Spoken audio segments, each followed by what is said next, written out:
خواستہ ہم دوسروں کو گناہوں سے بچاتے ہیں، اگر اس جرم میں ہم پھنس گئے، گنہگار ہو گئے تو ہمارا جسم تو گیا، میرے علم بھی چلا جائے گا۔ اس لیے انہوں نے کہا بس 2 منٹ کا مجھے ٹائم دیجئے، مجھے بہت زور سے استنجا لگا ہے۔ وہ استنجا خانہ میں گئے اور جانے کے بعد اندر سے باتھ روم اٹھایا اور پورے کپڑا میں لیپ کر کے ان کے سامنے میں آیا اور کہا کہ دیکھو میرے ساتھ یہ نوبت آ گئی۔ اس لڑکی نے سوچا کہ یہ تو پاگل ہے جو اپنے جسم میں گندگی لگا کر کے آیا ہے، چلو یہاں سے نکل جاؤ میرے نظر سے۔ وہ آگے گئے، جا کر نل سے اپنا کپڑا اتار کر کے دھویا اور جا کر کلاس میں بیٹھے ہیں پڑھنے کے لیے۔ کلاس میں پورا کلاس خوشبو سے معطر ہے۔ استاد محترم نے آواز لگائی کہ کون ایسی خوشبو لگا کر کے آیا ہے، ذرا کھڑے ہو کر کے بتاؤ۔ سب ایک دوسرے کی طرف دیکھ رہے ہیں اور یہ آدمی جو کپڑا پہنے ہوئے تھے وہ بھی گلا کپڑا، بدبودار کپڑا دھو کر کے آئے تھے۔ وہ سوچا ہو سکتا ہے میرے کپڑے سے بدبو جا رہی ہوگی، اس لیے کہیں استاد محترم تو ایسا نہیں بول رہے ہیں۔ انہوں نے کہا تم آؤ، کپڑا گیلا تھا، ان کو بلایا، کہا تم یہاں آؤ۔ اب ڈر سے دل تھر تھر کانپ رہا ہے کہ گندا کپڑا لے کر تم بخاری شریف پڑھنے کیسے آ گئے۔ جب قریب پہنچے تو دیکھا کہ ان کے لباس سے خوشبو آ رہی ہے۔ پوچھا یہ خوشبو کہاں سے لایا، تم تو غریب ہو۔ کہا میرے پاس خوشبو نہیں ہے، میرے ساتھ عجیب و غریب معاملہ پیش آیا۔ پوچھا کیا ہوا، کہا راستے سے آ رہے تھے، اس طرح کا واقعہ میرے ساتھ پیش آیا ہے۔ انہوں نے کہا، استاد محترم نے کہا کہ یہ گناہ سے بچنے کی وجہ سے اللہ تعالیٰ نے تمہارے جسم کو، تمہارے کپڑا کو معطر کر دیا ہے، اور تاریخ والوں نے لکھا ہے کہ ان کے کپڑا سے وہ خوشبو مر گیا لیکن وہ خوشبو زائل نہیں ہوا۔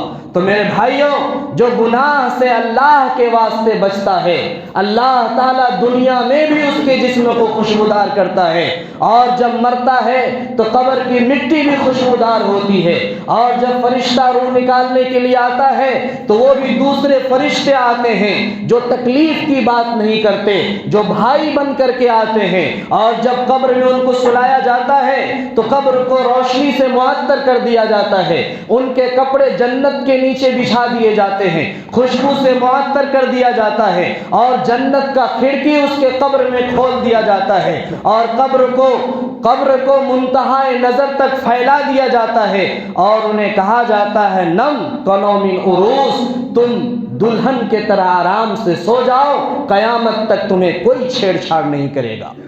تو میرے بھائیوں، کہنے کا مطلب یہ ہے کہ زناکاری یہ سب سے زیادہ سنگین جرم ہے، سب سے خطرناک گناہ ہے، اور سماج میں وہ شخص کہیں کا نہیں رہتا جو زناکاری کا عادی بن جاتا ہے، اور سماج کی عزت ختم ہو جاتی ہے۔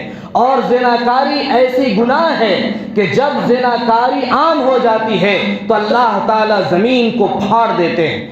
جب زناکاری عام ہو جاتی ہے اللہ آسمان سے پتھر کی بارش کر دیتا ہے۔ جب زناکاری عام ہو جاتی ہے اللہ تعالیٰ سیلاب بھیج کر آدمی کو غرق کر دیتے ہیں۔ جب زناکاری عام ہوتی ہے اللہ مختلف عذابوں میں لوگوں کو مبتلا کر دیتا ہے۔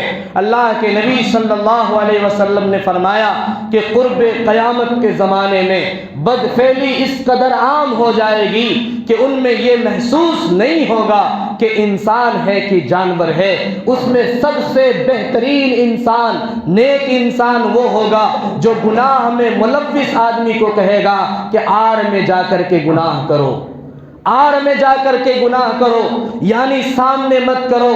وہ گدھا اور گدھیوں کے جیسے معاملات زمین پر کریں گے، روڈوں پر گلیوں پر کریں گے، سڑکوں پر کریں گے، اور اس قدر جب بدفعلی عام ہو جائے گی تو اللہ تعالیٰ کا آسمان سے عذاب اتر جائے گا، زمین پھٹ جائے گی، آسمان ٹوٹ ٹوٹ کر ریزہ ریزہ ہو جائے گا، چاند سورج کی روشنی کو چھین لیا جائے گا۔ اس لیے میرے بھائیوں، ہم سب مسلمان ہیں، ایک اللہ پر ایمان لایا ہے اور رسول اللہ صلی اللہ علیہ وسلم کو آخری نبی تسلیم کیا ہے۔ اس لیے ایمان کا تقاضا یہ ہے کہ جس طرح نماز ہم پر فرض ہے، روزہ ہم پر فرض ہے، زکوٰۃ ہم پر فرض ہے، حج ہم پر فرض ہے، توحید فرض ہے، اسی طرح سے زناکاری سے بچنا بھی ہم پر فرض ہے، گناہوں سے بچنا بھی فرض ہے۔ گناہ یہ گناہ ہے۔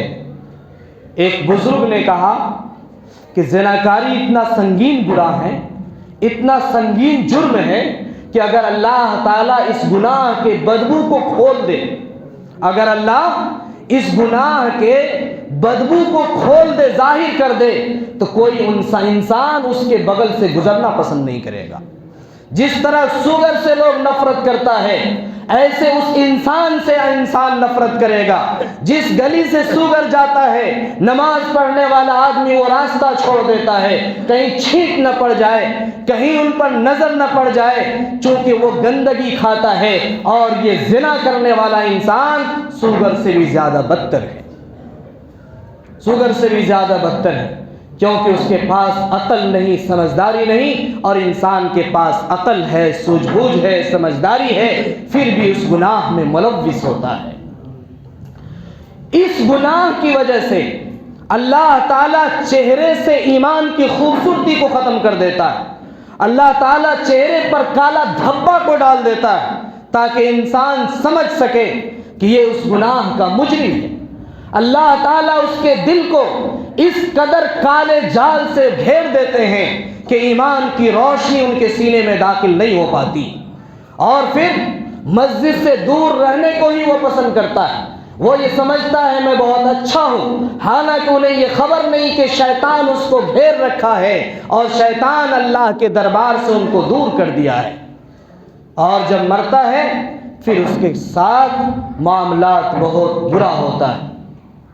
حضرت یوسف علیہ السلام کا واقعہ ہمارے لیے عبرت ہے، ہمارے لیے نشانی ہے۔ حضرت یوسف علیہ السلام کو زلیخا ملکہ تھی، انہوں نے 7 دروازے میں بند کر دیا اور گناہوں کے سارے دروازے کھول دیے، بھاگنے کے سارے دروازے بند کر دیے۔ وہاں صرف زلیخا تھی۔ حضرت یوسف علیہ السلام وقت کے پیغمبر تھے، انہوں نے سارے دروازے بند کر دیے اور اس کے بعد کہا وقالت حیت لک، آ جاؤ میرے پاس آ جاؤ۔ ان کو اپنے قریب بلایا۔ یوسف علیہ السلام اپنی انگلی کو دانت میں ڈالے، شرم سے پانی پانی ہے، وقت کے پیغمبر ہے، معصوم عن الخطا ہے، گناہوں سے اللہ نے بچا کر کے رکھا ہے، اور زلیخا گناہ میں ملوث کرنے کے لیے بلا رہی ہے۔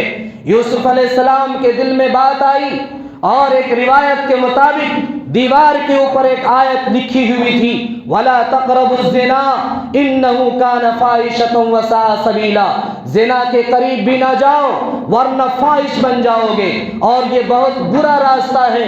زنا کاری میں پھنسنے کے بعد ایڈس کی بیماری ہوتی ہے، نہ جانے ایسی ایسی بیماری میں لوگ مبتلا ہو جاتا ہے کہ کوئی ڈاکٹر اس کو ٹھیک نہیں کر سکتا ہے۔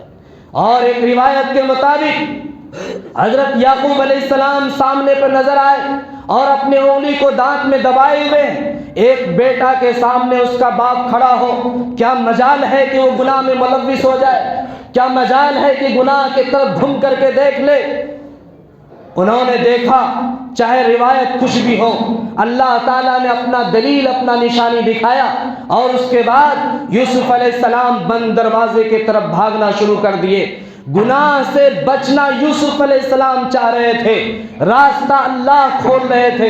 پہلے دروازے کے پاس گئے، دروازہ آٹومیٹک کھل گیا، دوسرے دروازے کے پاس بھاگ کے گئے، وہ دروازہ کھلا، تیسرے کے پاس گئے، وہ دروازہ کھل گیا، یہاں تک کہ 7ویں دروازے کے پاس گئے۔ وہ لوگ بہت منظم طریقے سے لگایا ہوا تھا، جب تک زلیخا قریب پہنچ گئی دروازہ کھلتا ہے، زلیخا پیچھے سے دامن پکڑ کر کھینچ لیتی ہے، دھڑام سے یوسف علیہ السلام گرتے ہیں، ادھر سے بادشاہ سلامت عزیز مصر آتے ہیں۔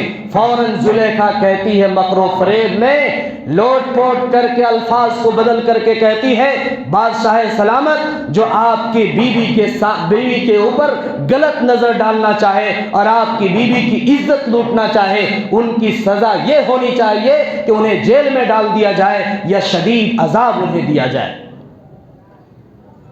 یوسف علیہ السلام کو اللہ نے بچا لیا، وہ بچنا چاہ رہے تھے، اللہ نے انہیں بچایا۔ جب بندہ گناہ سے بچنا چاہتا ہے تو اللہ ضرور اس کو بچاتا ہے۔ پہلے بندہ ٹھان لے کہ اس گناہ سے ہم کو بچنا ہے، پھر دیکھیے اللہ کیسے راستہ ہموار کرتا ہے، اللہ کیسے راستہ اسباب پیدا کرتا ہے۔ اور کس طرح سے اللہ تعالیٰ بچاتا ہے۔ لیکن جب بندہ خود گناہ سے نہیں بچنا چاہتا تو اللہ تعالیٰ بھی اس کو گناہ میں ملوث چھوڑ دیتا ہے، اپنے کردار کو خراب کر لیتا ہے، اپنے کیریکٹر کو خراب کر لیتا ہے، اپنی ضمیر کو خراب کر لیتا ہے، اپنی عزت میں داغ لگا لیتا ہے، اور بھی سماج میں وہ چلنے کے قابل نہیں ہوتا، کسی کو نظر سے نظر ملا کر بات کرنے کے وہ قابل نہیں رہتا۔ اس لیے میرے بھائیوں، زناکاری یہ بہت بھاری گناہ ہے، اور یہ گناہ اتنا خطرناک ہے کہ ہر مذہب کے پاس یہ گناہ خطرناک ہے، ہر مذہب کے پاس۔ اس لیے ہمارے ملک کا بھی یہ قانون ہے کہ اگر کوئی بلاత్కాری مل جائے تو اس کو عمر قید کی سزا دے دی جائے، عمر قید کی سزا ان کو ملنی چاہیے، کیونکہ بلاత్కాری کیا ہے۔ یہ گناہ بہت شدید گناہ ہے، جرم ہے، اس سے سماج ٹوٹ جاتا ہے، اس سے عزتیں رسوا ہو جاتی ہے، اس سے رشتہ ختم ہو جایا کرتا ہے، اور سماج میں کچھ بھی باقی نہیں رہتا۔ اس لیے میرے بھائیوں، زناکاری بہت شدید جرم ہے، گناہ ہے، اس سے حتی الامکان بچنے کی کوشش کریں۔ زناکار جب زنا کرتا ہے تو اس کے سینے سے ایمان نکل جاتا ہے، اور اللہ کی نظروں سے وہ بہت دور چلا جاتا ہے، اللہ کی رحمت سے دور چلا جاتا ہے، پھر ایکسیڈنٹ کی موت میں، طرح طرح کے بیماری میں، اور نہ جانے دنیا کے ایسے ایسے حادثات میں مبتلا ہو جاتا ہے کہ پھر وہ کوئی علاج اس کا نہیں کر سکتا ہے۔ اللہ تعالی ہم سب کو صحیح سمجھ عطا فرمائے، کہنے سننے سے زیادہ عمل کرنے کی توفیق نصیب فرمائے۔ خطے گناہ میں جب گناہ تو کر چکا پھر کچھ نہیں، ایک ذرا سی دیر کی ہے یہ مزہ پھر کچھ نہیں، وما علینا الا البلاغ۔